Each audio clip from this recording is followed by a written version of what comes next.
Next, we're going to look at the Sinewave wave type, and this is where you really get into the heart of what Potterware is all about. So this sine wave, to me, looks like a scallopy or a really rounded wave. And it has a default of 60 repetitions. So if I bring this up to 100, you're going to see this pattern get a lot tighter. And if I bring it down to a much lower number, really low numbers are going to be very subtle. So, 8 just looks a little bit like just a rounded rectangle. So you can play with the repetitions to get them to where you're happy. And I think I'm going to leave this at a number that makes the effect visible. And the amplitude is currently at 6 millimeters. And this is a very doable, printable amount of amplitude. This can go really high. You can actually push it beyond where the computer can even render it. I don't know if 56 is going to do that. But notice how the object just appeared to just grow monumentally. And this might be something that is a little trickier to print. We would have to see how all the base settings are going to work and some other factors, but it's worth noting that when you do change the wave amplitude to something really high, your object does grow in size. Again, I'm going to put this back to something a little less dramatic. Next, we're going to look at wave spacing because it informs wave cycle and interior wave offset. So I'm going to change the wave spacing to a kind of a high number, 10. What it's going to do is it's only going to put this wave effect on every 10th layer.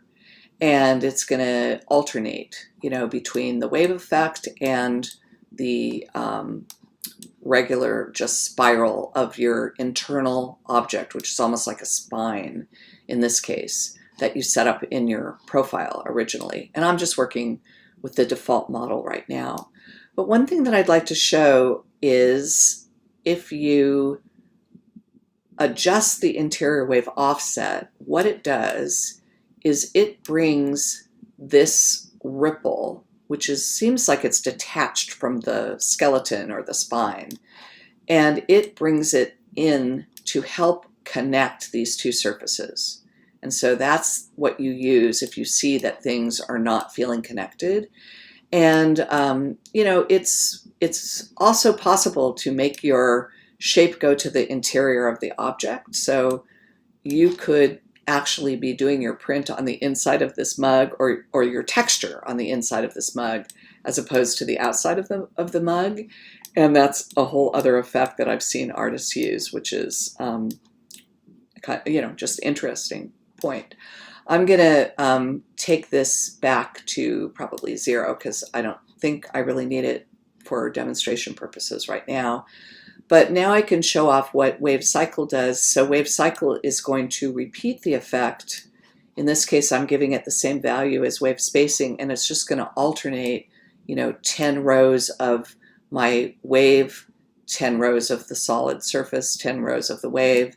And of course, this can be changed. All of these can be changed however you like, so you don't have to make them even. And one other idea that I like to use when I start to get into wave cycle and wave spacing is to use wave offset, which I'm first going to show on the entire vessel. So let's turn wave cycle to 1 and wave spacing to 0. And we'll just get back to looking at the solid pattern here all around the vessel. And I'm going to change the wave offset to something not all the way to the end. This goes up to, I believe, 360. I don't know. Let's see where. No, 180. It's degrees. That's what it's changing. But you can see that it's giving this sort of a really beautiful twist, and it's only twisting the wave itself. It's not twisting your object, and I'm going to show the difference between that in another video. Wave start and wave end can be really great when you're printing. Let's say that I wanted to print this as a mug, And I don't really want this scalloped edge, but I love the scallop texture or the sine wave texture.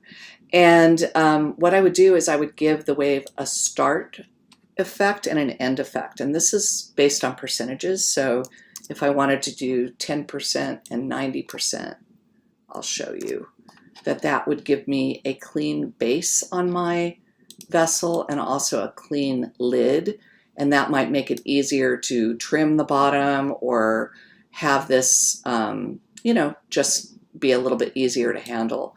I've also printed mugs where I've used these wave patterns as surrogate handles instead of, you know, a single handle, just having a texture as your handle. And I'll show some visual examples of things that I've printed that follow that philosophy.